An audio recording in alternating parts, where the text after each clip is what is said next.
Kalau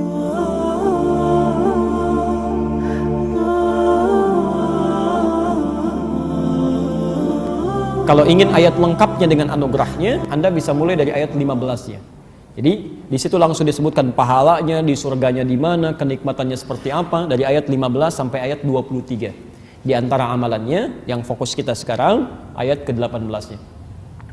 Innal muttaqina fi jannatin wa 'uyun. Ada sementara orang takwa yang nanti tinggalnya di taman surga.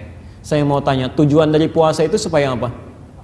Takwa. La'allakum tattaqun. Al-Baqarah ayat 183. Tattaqun 19 kali diulang dalam Al-Qur'an. Sekarang lihat. Nanti kalau Anda bisa takwa, di antara orang takwa ini ada yang tinggalnya di taman surga. Di orang takwa itu ada yang di taman surga, ada yang di surga seluas langit dan bumi. Ali Imran ayat 133 sampai 134 itu yang di surga seluas langit dan bumi. Yang di taman surga itu lebih indah. Perhatikan kalimatnya. Akhidhina ma atahum rabbuhum. Di antara perbedaan taman surga dengan surga yang lain, taman surga ketika Anda membutuhkan apapun itu Allah langsung yang berikan tanpa perantara. Kun fayakun, jangan dibayangkan. Ya, langsung diberikan. Tapi surga lain yang lebih rendah di bawahnya itu yang melayani pangeran surga, namanya wildanun mukhalladun. Ya.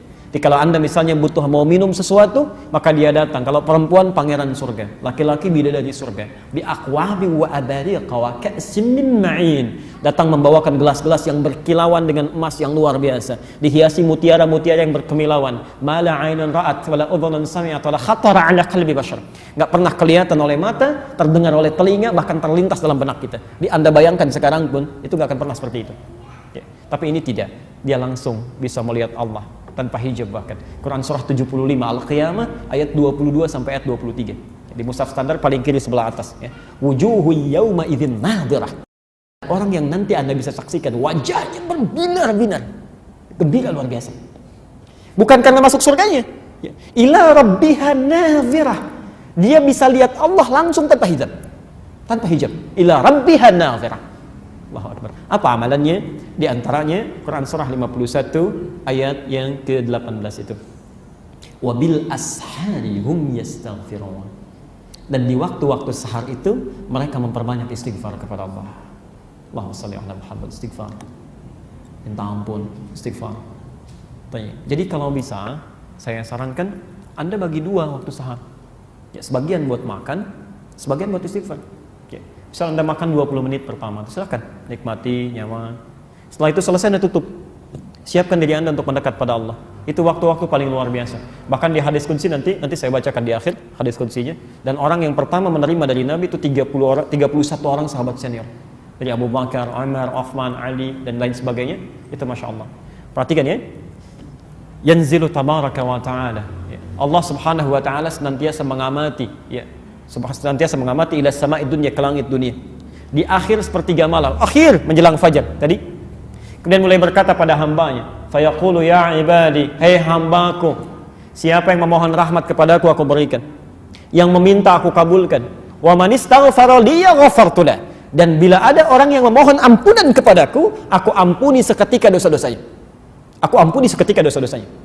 Saya mau kepada yang pertama dulu, jika Anda bisa maksimalkan di sini amalan Qur'annya, wabil ashari hum yastaghfirun, mereka beristighfar. Maaf, kalau mereka itu satu orang atau dua orang?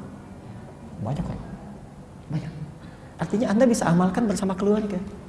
Jangan cuma sendiri-sendiri. Coba lihat ya, coba lihat dampaknya, efeknya kepada kita itu ketika Anda duduk selesai makan dengan keluarga, mulai simpan makanan, teguhkan hati kita. Yuk kumpul bareng-bareng. Mulai ayahnya dulu ya, memberikan gambar. Ma, kalau selama ini papa punya salah termasuk pada kalian anak-anakku, mohon dimaafkan. Barangkali diamanahi oleh Allah sebagai seorang ayah tapi belum bisa jadi ayah yang baik dalam pandangan Allah. Mohon doakan papa.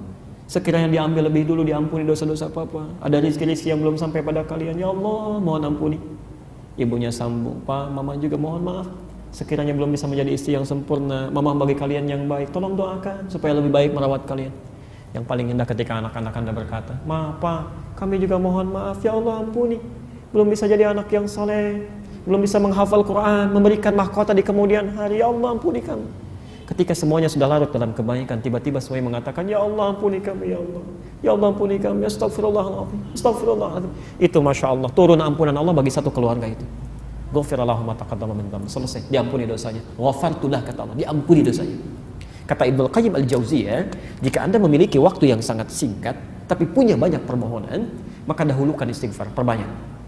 Ketika Anda diampuni dosanya, maka Allah akan mengabulkan permohonan Anda bahkan sebelum Anda memintanya. Sebelum Anda memintanya. Saya berikan rumus turunan di Quran ya. Ini tidak mudah memahaminya. Quran surah 31, Quran surah 3 ayat 31. Posisi paling kiri di atas, agak ke tengah sedikit. Qul in kuntum tuhibbunallaha fattabi'uni yuhibbukumullah wa yaghfir lakum dzunubakum. Lihat kalimatnya. Qul, ya. Allah menyampaikan, katakan Muhammad, in kuntum tuhibbunallaha, jika kalian serius mencintai Allah, ya. Fattabi'uni, buktikan cinta itu dengan mengikuti aku, ikuti Nabi. Ya. Jadi kalau Anda merasa cinta dengan Allah, ikuti Nabi. Ya. Bukan cuma sholatnya saja, ya. Tapi aktivitas kita, bangun, coba bagaimana lihat Nabi bangun tidurnya, makannya seperti apa, jalannya bagaimana, coba kita ikuti pelan-pelan. Kalau Anda bisa lakukan itu, lihat turunannya ya, yuhibbukumullah, Allah akan cintai kita, cinta Allah. Nah, sekarang perhatikan persamaannya ya, saya pernah terangkan ini juga dalam kesempatan yang lain. Kalau Allah sudah mencintai seseorang, maka ternyata yang pertama diberikan itu bukan dunia, bukan ya. Wa yaghfir lakum dzunubakum, Allah akan ampuni dosanya. Allahu Akbar, ampunan dosa. Jadi kalau Anda dicintai oleh Allah, maka pertama yang dilakukan diampuni dosa itu. Sudah habiskan. Kamu nggak usah punya dosa lagi. Pulang. Ya. Bukankah kalau ada seseorang pernah punya salah pada Anda macam-macam dan minta maaf, yang pertama Anda lakukan kan memaafkan dulu ya. Kalau Anda sudah senang kan Anda bisa berikan apa saja. Masya Allah. Allah ampuni dosanya. Jadi kalau ada yang dicintai Allah, diampuni dosanya. Sekarang lihat sini. Sifat cinta itu selalu memiliki sifat akan selalu memberi bahkan sebelum diminta. Coba perhatikan, ketika anak Anda lahir, saking cintanya padahal dia nggak minta, pakaian dibelikan yang paling bagus, ada mainan yang paling bagus, bahkan nggak pengen Anda belikan juga, ya. Saking cintanya tuh. Ya. Bukankah setelah dewasa Anda tunggu sampai minta? Kadang-kadang belum dikasih juga. Ya. Jadi ketika semakin tinggi tingkat cinta, dia akan memberikan bahkan sampai tidak pernah dimintakan sebelumnya. Jelas sampai sini? Nah, jadi lihat persamaannya. Cinta Allah menghadirkan ampunan. Maka kata para ulama, orang yang persamaan terbaliknya, orang yang sering memohon ampunan kepada Allah, maka lebih cepat mendapatkan cinta dari Allah Subhanahu wa taala. Kalau dibalik, cinta menghadirkan ampunan. Berarti orang yang semakin lama, semakin sering minta ampun, semakin cepat mendapatkan cinta Allah Subhanahu wa taala.